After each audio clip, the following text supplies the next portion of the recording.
Você já ouviu falar sobre as fraudes de empréstimo consignado contra aposentados e pensionistas do INSS? Meu amigo, a vida do brasileiro não é fácil. Após lutar muito contra o INSS, às vezes por anos, o aposentado e o pensionista ainda precisam tomar cuidado com os fraudadores. É sobre isso o nosso tema de hoje. Fica até o final que eu vou te mostrar como que você pode se proteger desse tipo de situação ou como anular esses empréstimos fraudulentos. Infelizmente, o número de golpes cresce a cada dia e é quase que diuturno, é quase todo dia a gente escuta notícias de golpes, de fraudes contra aposentados e pensionistas do INSS. Então, eu não pretendo esgotar o tema, até porque a criatividade das pessoas que cometem esse tipo de fraude é ilimitada, mas eu vou buscar te alertar aqui sobre algumas dessas modalidades. A primeira delas é por meio do falso empréstimo consignado com oferta direta ao aposentado ou pensionista. Como que ela acontece? O fraudador ele liga para o aposentado ou manda uma mensagem de texto oferecendo um crédito consignado em situações extremamente vantajosas. Parcela extremamente reduzida, prazos a perder de vista e sob o argumento de que os juros está muito baixo. E aí, para ser liberado esse empréstimo, o aposentado precisa fazer um depósito prévio. Ele precisa primeiro pagar para a instituição financeira e só depois que ele vai receber esse crédito na sua conta, tá? Então, quase sempre isso é fraude. Pelo menos eu desconheço algum banco que tenha um procedimento realmente legítimo de pedir um depósito prévio para só depois fazer a liberação do crédito. Então, se a instituição, né, uma suposta instituição, está falando com você, oferecendo um crédito e dizendo que você precisa fazer um depósito prévio para ela te liberar o crédito, pode apostar. Isso é fraude, tá certo? 3 pontos interessantes. O INSS ele não liga oferecendo crédito para ninguém, desconfie de situações extremamente vantajosas e bancos não pedem depósito prévio para liberar o crédito, tá bom? Se você vê essas situações, então desconfie, fique bastante atento, certo? E, como eu falei no começo do vídeo, eu não pretendo esgotar o tema. Eles podem utilizar outros artifícios, mas esses 3 são bem comuns, tá certo? Antes de prosseguir, empréstimo consignado, só para você ter a noção, caso você não saiba ainda, é aquele empréstimo que é descontado direto lá no seu contra-cheque. Então, quando o INSS vai pagar o seu benefício, ele já desconta o valor do empréstimo que deve ser repassado ali para o banco, tá bom? Outra modalidade, o aposentado perdeu os seus documentos e os seus dados são utilizados para realizar um empréstimo fraudulento. O que eu posso fazer para me proteger, Bruno? Perdi meus documentos. Primeiro de tudo, registrar um boletim de ocorrência pela perda desses documentos. Perda, roubo, furto, extravio, você registra um boletim de ocorrência explicando essa situação. E também você pode gerar um alerta lá no Serasa. Então, as instituições que são parceiras do Serasa vão receber esse alerta, tá bom? Agora, como que acontece essa modalidade? Existem 2 formas. Uma em que o empréstimo ele é totalmente fraudulento. O dinheiro ele vai parar na conta de outra pessoa e o aposentado fica apenas tendo que pagar as parcelas aí desse dinheiro que ele sequer recebeu, né? O empréstimo foi feito no nome dele, ele não recebeu o empréstimo na sua conta, usaram dados seus, mas quem se beneficiou foi outra pessoa. Então, nesse tipo de caso, é interessante também fazer o boletim de ocorrência, né? Abrir uma reclamação no próprio INSS e até no banco. Dependendo da situação, abrir uma reclamação no Banco Central também, tá? Se isso não resolver, a gente vai ter que entrar com ação judicial. A outra fraude é quando o empréstimo cai na conta do segurado, do aposentado, do pensionista, sem que ele tenha solicitado. As medidas são praticamente as mesmas também. Fazer a reclamação no INSS, fazer a reclamação no banco e fazer a reclamação no Banco Central. Se não resolver, a gente vai entrar com ação judicial. Breno, como que é esse processo?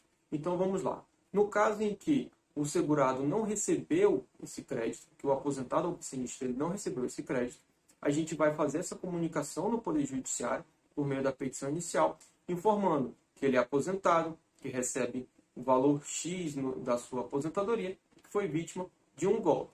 a gente pode apresentar, por exemplo, um extrato bancário para comprovar que ele não recebeu esse dinheiro na sua conta e pedir que o banco apresente os documentos, né, comprovando de onde surgiu esse golpe.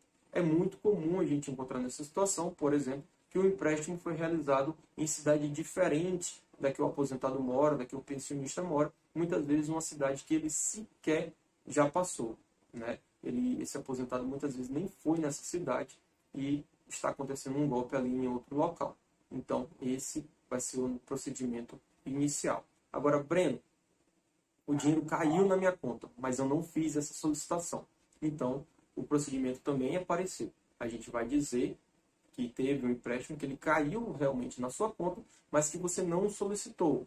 Que se trata aí de um erro do banco, de um golpe, de uma fraude, e a gente não tem como prever exatamente o que ocorreu nessa situação, porque erros realmente podem acontecer. Então, o importante é, eu não fiz a solicitação, o banco creditou o valor na minha conta, mas eu quero devolver esses valores e quero cancelar esse empréstimo.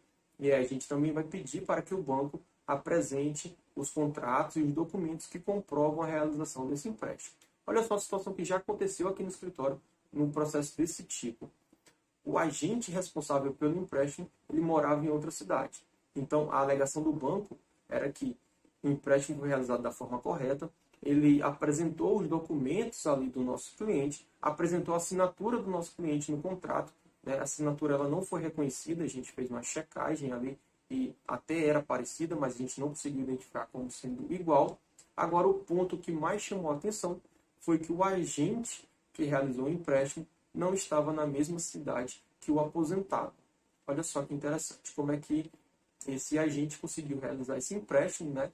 A princípio teria sido presencial, já que a assinatura do cliente, a assinatura desse aposentado estava no documento, a assinatura física dele estava no documento, mas o agente estava em outra cidade. Então, veja, no desenrolar do processo, a gente vai pegando esse tipo de situação e vai descobrindo o que aconteceu. Então, vamos lá. Oferta de empréstimo, condições extremamente vantajosas. O INSS, a pessoa ligando e dizendo que é do INSS. Ou a pessoa ligando e dizendo que você precisa fazer um depósito prévio para ter acesso ao empréstimo, é fraude, tá certo? Eu desconheço totalmente esse tipo de procedimento, não conheço nenhuma instituição que realmente cobra um valor prévio para poder liberar o crédito. Então, muita atenção nisso. Além das condições extremamente vantajosas, né, que o banco ele ganha quando você faz o empréstimo e paga os juros para ele, e não sendo aí fazendo caridade, fazendo boas ações. Isso não é comum. A própria natureza do sistema bancário não é assim, tá certo? Não vou entrar no mérito se é justo ou injusto, mas a natureza do sistema bancário é essa. Outra fraude, perdi meus documentos, utilizaram para fazer um empréstimo, o dinheiro não caiu na minha conta. Boletim de ocorrência, reclamação no INSS, reclamação no banco e no Banco Central e ação na Justiça para cancelar esse empréstimo. Vamos pedir que o banco apresente os documentos que acarretaram esse empréstimo e vamos ver ali se ocorreu na mesma cidade, se consta assinatura, quem foi o agente que realizou esse empréstimo, né, como é que foi essa operacionalização. Crédito caiu na minha conta, mas não fui eu que fiz a solicitação. Também pedido para anular, né, e vamos pedir também que o banco apresente os documentos e vamos tomar cuidado aí com essas mesmas coisas. Vamos conferir se todos os documentos batem, se a assinatura bate, se o agente que fez o empréstimo estava na mesma cidade ali do aposentado, do pensionista que assinou o contrato, ou se ele estava em um local completamente diferente, tá certo? No exemplo que eu citei, por exemplo, o banco não soube explicar para a gente como que o agente dele estava em outra cidade e o empréstimo foi, né? O agente estava na cidade X e o empréstimo ocorreu na cidade Y. O banco não soube explicar para a gente como que isso aconteceu. Então, esses são os cuidados. Lembrando, nesse tipo de situação, a gente vai ter a aplicação do Código de Defesa do Consumidor e uma orientação que eu passo para todos os clientes aqui no escritório. Se o dinheiro caiu na sua conta, não gaste esse dinheiro, tá bom? Você vai ter que devolver para o banco isso. Existem pessoas que orientam a gastar o dinheiro, a dizer que não, se o banco mandou o dinheiro, é uma amostra grátis. Existe até um artigo no Código de Defesa do Consumidor que diz, né, que coisas enviadas ao consumidor sem que ele tenha solicitado se equiparam a brindes. Mas veja, quem que dá um brinde de 20 mil reais? Quem que dá um brinde de 30 mil reais? Né? Não me parece ter boa fé nesse tipo de argumento, tá certo? A sua chance de ter que devolver esse dinheiro para o banco é muito grande. Como é que você está pedindo a anulação de um negócio e está dizendo que o banco te deu de brinde 30 mil reais, 40 mil reais? Né? Então, para mim, esse argumento ele é meio que furado, tá certo? Pode até funcionar. Eu não oriento meus clientes dessa forma, eu não trato dessa forma. Não conheço nenhum processo que tenha dado certo isso, mas pode ser que exista, né? A gente tem muitos processos no Brasil e é difícil saber de todos os processos, sabe? Ter notícia do que acontece em todos esses processos. Mas, para mim, é incoerente esse argumento de que o banco te deu 30 mil, 40 mil de brinde. A minha orientação, então, é guarde o dinheiro, tá? Comunique ao Poder Judiciário que ocorreu essa fraude, que você não fez esse empréstimo e que o dinheiro está lá guardado, esperando a autorização do juiz para ser devolvido e para ter o cancelamento desse empréstimo, tá bom? Outra situação bem interessante é que esse tipo de processo costuma gerar alguma indenização em danos morais. Então, é comum aí que o Poder Judiciário condene os bancos ao pagamento de valores a título de danos morais. Isso vai variar, o valor dessa condenação vai variar aí de situação para situação. Por exemplo, uma pessoa que ganha salário mínimo, né, e tem 30% dos seus gastos consumidos por esse tipo de empréstimo, por esse tipo de fraude, com certeza sofre um dano muito maior de quem, de repente, aí tem um benefício em torno de 4 mil reais, vamos supor, tá bom? Mas a gente também vai ter que avaliar quais são as despesas dessas pessoas, quais os gastos que ela tinha.